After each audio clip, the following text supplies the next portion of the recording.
The Grand Galactic Council chamber shimmered with soft blue lights as representatives of hundreds of spacefaring civilizations took their places. Species with feathers, fur, scales, metal limbs, and even gaseous forms settled in rows, each seat assigned by age, power, and political weight. Whispers passed between ancient empires as the doors slid open for the newest guest, humanity. The humans entered with careful steps, their polished boots clicking gently against the polished stone floor. Leading them was Ambassador Diana Cole, poised, composed, and wearing a professional expression that masked the tension behind her calm eyes. It was humanity's first official appearance before the council, and she knew how important every word, gesture, and breath would be. The Galactic Council had existed for thousands of years, and to them, Earth was just a fresh sprout in an old forest. As Diana walked past towering insectoids and towering lizards with crowns of crystal, many looked at her with mild amusement. Some whispered to each other in languages only their kind could understand. "Another child race," someone muttered. "Let's hope they're not as dramatic as the Orlans." Diana smiled. She had studied their ways, their customs, their weaknesses. She bowed slightly, as was expected, and greeted the council in calm tones with the help of her small, hovering translator sphere. Her voice echoed gently. "On behalf of the people of Earth, we thank you for this invitation to join your noble council." Murmurs rippled through the room. A few councilors offered polite nods. Others raised curious brows, or whatever facial equivalent they had. Then came the tests. A representative from the Sarathi, a reptilian species known for their pride, leaned forward with a smirk. "Ambassador, does your species know how to survive in deep space yet? Or are you still clinging to your gravity wells like frightened mammals?" The jab was clear, but Diana didn't flinch. She smiled softly and replied, "Survival begins with humility. We learn, we adapt, and we do it faster than most." Her answer caused a slight pause. She hadn't insulted back, but she hadn't rolled over either. The Zorvak delegate, a tall, four-armed creature draped in war medals, spoke next, his voice a low rumble. "Earth has no history in council matters, no fleets, no legacy. Why should we listen to you?" Diana kept her posture relaxed. "We're new, yes, but history must start somewhere." Her AI assistant, hidden in her ear, sent her a silent message. "That's the fourth snide comment in 10 minutes. Want me to start recording Who Insults Humanity bingo?" Diana's lips twitched, almost into a grin, but she stayed composed. She had trained for this, months of diplomacy simulations, cultural crash courses, and endless practice in smiling without looking weak. As the session continued, small challenges came her way. Subtle put-downs, half-jokes about Earth's primitive level of development. One delegate even called humans barely sentient, to which Diana responded with a light laugh and a graceful nod. "We appreciate your high standards," she replied. But beneath her words, the tension was building. Back on Earth, the mission room monitoring the council session watched carefully. Diana was not just being polite for show, this was strategy. Human representatives across the galaxy were playing a dangerous game. Be underestimated long enough to learn the playing field. Every insult they absorbed was a data point. Every smirk recorded. What the council didn't know was that Earth's patience was measured, deliberate, and though Diana remained composed on the outside, she quietly marked each offense. This was a first impression humanity could never take back. She would remain calm, polite, and composed, until she had reason not to, and in the shadows of the chamber, deep behind every smooth sentence and nod of respect, something was quietly preparing for the moment the politeness might end. Weeks passed, and the once dismissive council members began to notice something unusual. Humanity was not just surviving in the council, they were thriving. Ambassador Diana Cole, with her calm tone and careful words, had become a steady voice during chaotic debates. While older species argued over trade rights and border disputes, it was often the human delegate who suggested clever compromises that worked for all sides. Earth's technology, though newer, proved to be efficient and adaptable. Their medical drones were cheaper and more precise than Council standards. Their energy solutions used half the resources of the nearest competitors. Slowly, quietly, other species began to request cooperation with Earth. This subtle shift didn't sit well with everyone. The Zorvak Dominion, one of the Council's most aggressive and prideful members, began to feel their influence slipping. For generations they had dominated trade, enforced rules, and demanded respect through power. But now, a younger race was gaining favor without raising a single weapon. It was unacceptable. So, the Zorvak made their move. During a session crowded with diplomats, the Zorvak ambassador stood tall, his armored form glowing slightly under the chamber lights. He spoke with force, accusing Earth of dishonest behavior. "We believe humanity has violated Council protocols," he announced, his voice echoing across the room.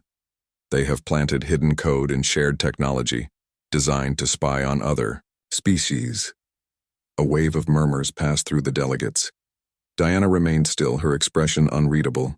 Slowly, she rose from her seat and folded her hands in front of her. "These are serious claims," she said politely.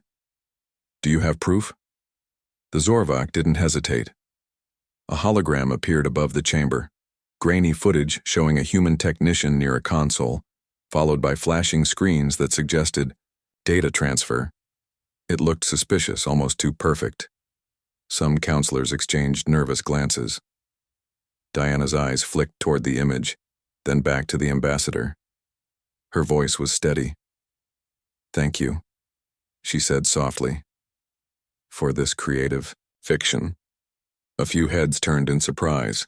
The Zorvak ambassador's eyes narrowed, but Diana continued, still polite. "We recognize theatrical storytelling. Now, may we present the real footage?" Without waiting for permission, her AI projected the uncut video, showing the technician conducting a routine system check, then walking away. Moments later, the system was accessed again, but by someone else. Zoomed-in frames revealed a disguised Zorvak operative entering after the human had left. The room fell quiet. Even the background chatter stopped. Diana let the silence speak for a moment before saying, "I believe the Council has the wisdom to draw its own conclusions." She sat down, her face calm as ever. But elsewhere, in quiet bunkers beneath Earth's surface and in orbiting command stations around the solar system, alarms had been triggered. Her words during the session were more than polite phrases. They were coded signals. The phrase creative fiction matched a protocol key. And when she said, "The Council has the wisdom," Earth's Defense Directorate received confirmation. It was time to prepare. A silent message was sent out. "We may need to flip the switch." The switch wasn't a weapon, not directly. It was a shift in posture. Up until now, humanity had played the part of the quiet newcomer. Their ships had remained in low orbit. Their AI had operated in passive observation mode. But that could change. Quietly, satellites reoriented.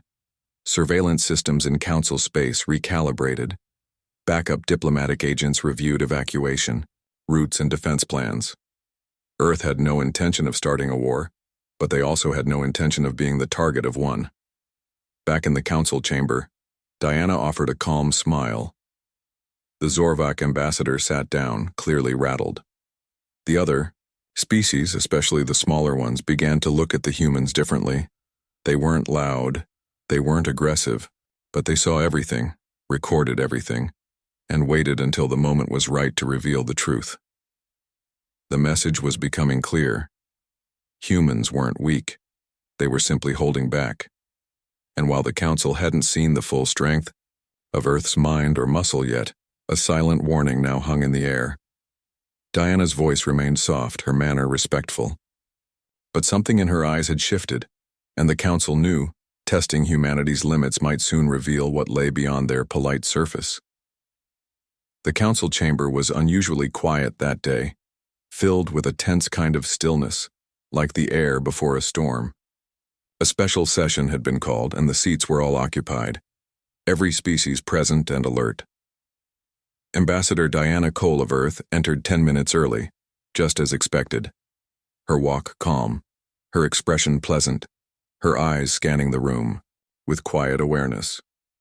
She greeted the other delegates politely, even nodding toward the Zorvak ambassador with the same calm expression she'd worn since her arrival on the galactic stage. But beneath that calm surface, something was different.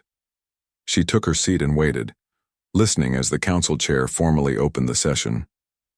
Then the Zorvak ambassador rose, his forearms folded across his armored chest, and began speaking, with that same deep voice that had once made entire chambers fall silent. He repeated the accusations, this time with more force.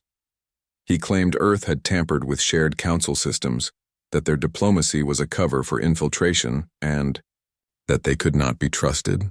He called for sanctions, trade restrictions, and Earth's immediate suspension from council activities.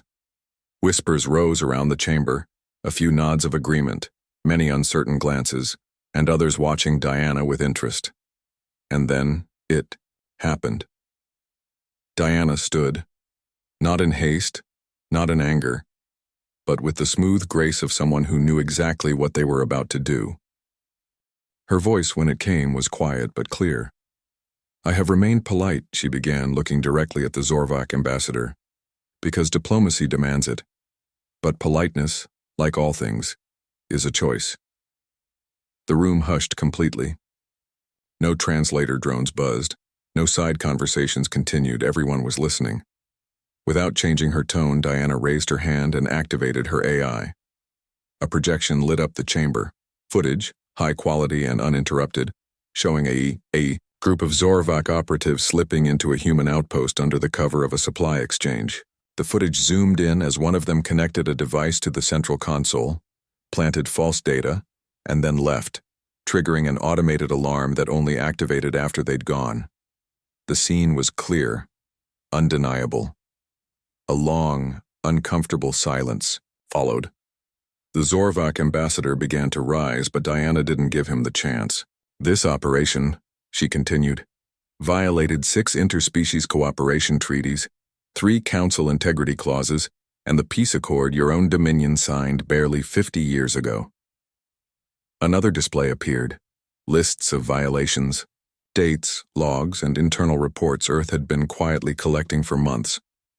"Here," she said, pointing toward another screen, "is the same operative, under a different name, recorded sabotaging water purification systems on a shared colony. And here, communications between Zorvak intelligence and their diplomatic office ordering the framing of Earth's representative. We have not spoken of these, until now, because we believed in the process of peace." Her voice didn't shake, and her face did not twist in anger, but something sharp had entered her tone. The delegates were silent, some leaning forward as though afraid to blink. "You thought our silence was weakness, that our smiles meant we would never notice, but we noticed everything. We documented everything, and we waited for the moment when telling the truth would speak louder than diplomacy." Her eyes swept the room, and for the first time, many in the council saw what had been behind the politeness all along: discipline, control, and a kind of strength that didn't need to shout. "You assumed humanity would stay quiet forever," Diana said, pausing just long enough for the weight of her words to settle. "But politeness is not fear. It is restraint. A choice. And you, Ambassador, have taken it for granted." A cold chill swept through the chamber. The Zorvak ambassador lowered himself into his seat, his expression unreadable. The council chair looked uneasy, glancing at other members as if uncertain what to say next. Diana turned off the projections, looked around one final time, and said with quiet finality, "Earth will answer any questions. We are not hiding, but we will not be stepped on while smiling. That age ends today." Then she sat back down, folded her hands once more, and the chamber remained completely silent, for the first time in years. The shift began quietly, almost invisibly, but for those who were watching closely, it was impossible to ignore. Across neutral sectors of space where trade routes crossed and borders blurred, Ships once believed to be simple human research vessels began to uncloak, not in a threatening way, but in a calm, deliberate manner. Their designs were sleek and unfamiliar to most of the galaxy, built not for open war but for observation, defense, and precision. Near several key Council worlds, silent platforms drifted into clearer orbit, not armed openly, yet radiating the kind of quiet presence that suggested preparation rather than fear. Delegates and military observers from various species began receiving strange signals on secure channels, coded transmissions in perfect formality, offering data-sharing logs and open-source evidence of Zorvok interference, all delivered with politeness but unmistakable firmness. At first the Council thought it might be a bluff, a sudden show of bravado from a race that had finally lost its patience. But the real surprise came when the Zorvok Dominion's central communication grid went dark without warning. Within minutes, every ship in their border patrol fleet lost contact with their command center. High-ranking Zorvok officers found their systems overtaken, not damaged, but silently rerouted. Every system was intact, yet not a single command function responded to their input. Across several colonies, advisory screens lit up with one simple message: "This is not an attack. It is a demonstration." Earth had not fired a single shot, not even raised its voice, but in that silence they had taken control. Human cybersecurity teams, many of whom had never even left Earth, were now inside some of the most protected systems in the galaxy. The Council chamber buzzed with urgent meetings and behind-the-scenes talks as the full scale of the human action unfolded. No treaties had been broken, no laws violated. Every move had been legal, precise, and built upon rights that the Council itself had granted. The Zorvok Dominion had lost control, not through war, but through the very rules they thought humans didn't understand. At the next gathering, the Council chamber was no longer filled with condescending whispers about Earth's polite weakness. All eyes were on Ambassador Diana Cole, who walked in not as a guest but as an equal. She no longer needed to bow or pause for approval. When she spoke, her voice carried not just calm, but weight. She addressed the Council without anger, but with a steady resolve that was now impossible to ignore. "We asked for peace. We followed the rules. And yet you believed our silence meant we were unprepared," she said, her eyes scanning the chamber. "This, what you have witnessed, is restraint. Not power, not revenge. It is simply the full measure of our readiness, shown only when pushed beyond reason." There was no applause, no protest, only a heavy silence, filled with thought and unease. Diana continued, her words measured and clear. "Earth offers two paths forward: cooperation, built on mutual respect, or irrelevance, shaped by the unwillingness to change." Around her, representatives from newer species nodded quietly, their eyes filled with something close to hope. For too long, they had lived in the shadow of ancient empires that held on to control through tradition and fear. But now a younger race had shown that respect could walk hand in hand with strength, and that silence did not mean surrender. Even the most senior Council members, those who had watched hundreds of civilizations rise and fall, now looked at Diana not with amusement, but with something closer to caution. The message had been delivered, not through violence, but through mastery. Earth had played by the rules better than anyone else, and now the galaxy would have to decide whether it wanted to play alongside them or be left behind. Weeks passed, and the Galactic Council chamber no longer felt quite the same. The Grand Hall still gleamed with its towering crystal pillars and slow-turning banners of 100 worlds, but the tone had shifted. Where once laughter had followed behind humanity's presence, now there was silence before their name was spoken. The Zorvok Dominion, after an intense investigation, had their voting rights suspended indefinitely, officially for tampering with Council integrity, though everyone knew the real reason was deeper than that. In their place, Earth was offered something no new species had ever received in such a short time: a permanent seat on the High Advisory Board. The vote had been nearly unanimous, not from fear, but because the Council had realized something vital. Earth had shown restraint where others would have chosen destruction. They had followed every rule, defended their name without threats, and exposed lies with evidence, not weapons. In doing so, they had revealed a new kind of strength, one that smaller species especially recognized: the power to protect without dominating, to stand firm without shouting. Representatives from overlooked, less influential worlds now found in Earth a silent ally, one who listened, offered balanced solutions, and treated them not as pawns, but as equals. Diana Cole became more than a diplomat. She became a symbol of this new chapter, a reminder that even a soft-spoken race could bend the course of galactic politics.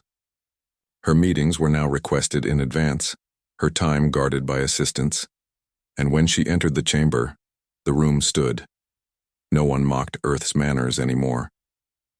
Now, even the proudest empires paused before interrupting her. As the final council session of the season approached, Diana stood at the center of the Great Hall once again, the symbol of Earth displayed proudly behind her.